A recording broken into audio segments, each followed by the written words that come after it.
My name is Elisabeth Curillo, and I am the founder of the Junction Dance Festival. I have with me tonight Claire Cook and Zoey November.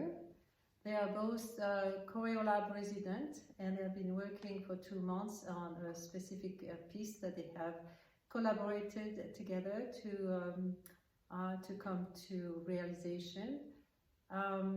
The Choreolab is a program sponsored by the Junction Dance Festival, and its aim is to provide rehearsal space and performance space as well for young artists who want to be working on their own project. Welcome, Zoey and Claire. Thank you. Okay. All right, I have a few questions. And first of all, I want to ask you briefly to talk about yourself. Okay, so we can start with Claire, perhaps. Okay. Mm-hmm. I have lived in Bradford my whole life.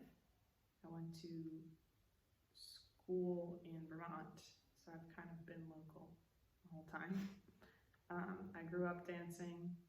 I lived on a farm, and I was homeschooled. I feel like all of those things are connected. And then I enjoyed dancing through high school, but it was kind of like just a community and something I enjoyed doing. And we would all go and complain about high school, and that was that.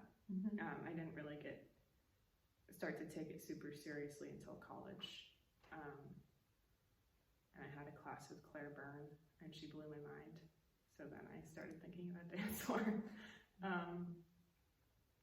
And I found my community there at UVM, and then I realized it's actually possible to keep dancing. Every time I graduated, I was like, okay, this is the last time I'm ever going to dance again. Like every time there was a performance, I was like, this is it. Now I have to be an adult, and then a lot of people were like, that's not how it works. That's not it. Here you are. Yeah. Okay, Zoey, what? So Claire and I met at UVM in the dance program there, and we've danced together a lot in that time. I trained starting from a young age as well, and I trained in Montreal for a while before coming to UVM. We just graduated last year there. A year ago. Yeah. And since then, it's been really great. We always wanted to make a duet together, but it never happened during college, so this was the perfect opportunity to keep pursuing that. And sorry, I'm not really talking about myself. I just start talking about myself, about my work, I guess. I'm interested in making dances that really address the complexity of experiences that people are living through right now with climate change. So that's always kind of an undercurrent in whatever dancing I do, because it's affecting everything in our lives. And then another important thing to me is making dances that people connect with when they see it. And well, I'd like to know, because this is very, it's not common, but you are working in some ways that are very specific. So could you talk about how you work together? Yeah. We live far apart. Yes. I'm not always able to come here to use the space in person, unfortunately, but on the days that I can, it's really amazing to be here. And on the days that I can't be here, we have remote rehearsals. It's a skill we actually learned through the pandemic in college, how to dance with each other remotely over FaceTime and videos and phone calls and taking notes that way. Yeah, we've been sending a lot of video notes to each other, which has actually turned out to be very helpful, especially since we are having such a struggle with music, because we can like watch the video while listening to different music and stuff like that. Yeah, so technology has been a big part of this process as well. Yes, isn't it? It's all different now. Yeah, it wouldn't be possible. Yeah. Okay, let's talk about your piece. What is it about? The title is To Care, It's about caring. Yeah. Caring about what?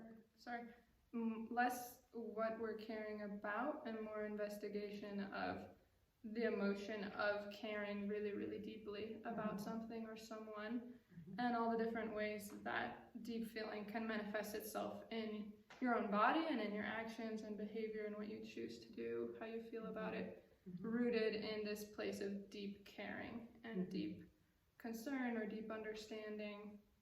And how do you keep doing that? Yeah. Over The fact and over that again? you're doing a duet, is that, this kind of, it translates into the caring for each other when you're doing the duet? We have been trying to, we're friends, so we care for each other when we dance.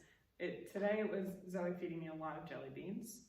That doesn't show up in the part of the process. But, I think we both have some similar specific experiences in our work and our personal life that we are kind of facing together. So it's kind of like we are navigating this as friends side by side. Like we're not it's like not a lonely experience of caring. Yeah, in our other work separately, we both do a lot of caring for people, providing direct physical care and direct emotional support to other people. And that was one of the shared experiences that we've had going into this duet. We decided we didn't want to show that act of physical caring for another person. More, we wanted to highlight the sort of subtle support that you can give another person just by being there. So I think you see that a lot in our work, how we show up for each other. So could you just briefly explain how you approach choreography? How do you get to do your piece? I feel like this time around it manifested in us kind of just brainstorming snippets of movement that were built with music, but music that we knew we weren't attached to at the time. So it started off with a lot of individual generation, partly because we were separate. And then when we did meet, we kind of just started stitching those together. And this whole time, we've been talking about what we're doing means to us, and it's changed a lot. The whole thing has changed a lot since the beginning. It's gone through a journey. So I can't even remember what it started what as. It's happened very fast. Yeah, it's been a fast process. I think we're used to working quickly, but up to this point, neither of us has really tackled such a collaborative duet of this magnitude and scope. I'm used to working more as a solo creator or a creator who has to make all the decisions, and it's been really nice to share that weight of decision making. In a way it's been freeing, I think, and in another way it's been a new challenge. I think that's been the main challenge for us, is trying to figure out how to make something cohesive when we're both trying to help decide together what it's going to be. And bringing different experiences to it every day. Every day. Every day. You're like, I'm thinking about this. Yeah. Well, I'm thinking about this. So how do we? Is there any common points? Maybe not. Okay. Can they complement each other? Yeah. But I agree that has been one of the most successful parts of this duet in my mind, because what's actually going to be performed is very much a work in progress, and I'm sure I'm going to look at it and be like, oh, just perfect that, just keep working transition and keep working. But the actual process itself, and getting to work with Zoe and just both of us feeling very comfortable saying, no, I don't like that, or yes, let's try it, Yeah. And then the other person like, wait, really? yeah. And also, let's try it, and then we're both like, oh man, Yeah. that didn't work. I think we've been able to stay really honest with each other through the whole thing, which I think ultimately it's a reflection of how we know each other and how we make work. It's really hard to share decisions. Yeah. And share power. And I feel like we've done a pretty good job of that so far. Very good. Especially since we're under so much stress. It's getting close to showtime. Yeah. So you kind of answered most of the question that I was going to ask you. But how did the Choreo Lab experience it was for you? Every time we were in the same space, that's when the most that's when the exponential most growth has happened. happened. Yeah, just having this space to be able to come here and know that there's no pressure of, you know, another class coming in after or anything like that has just been able to give us the space we need to create this. It's very peaceful. I feel like in May, when I was coming here, even before I had a clear sense of what we were going to do together, and before Zoe and I had even had a chance to move together since like last year. Yeah. Even before I felt like productive, it still felt very valuable to come and start moving again because like I don't have that space in my home. I can do it outside, but I've got like dogs running into me and chickens and a little brother, and so just to be able to come only 20 minutes from Bradford and have just complete quiet and space and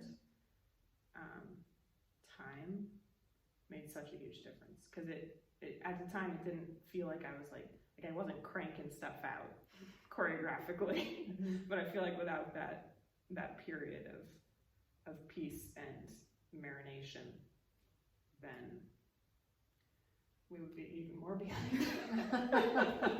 I think just to have this space here and to be able to offer it to artists, I think it's a really special thing. And rare in this part of Vermont.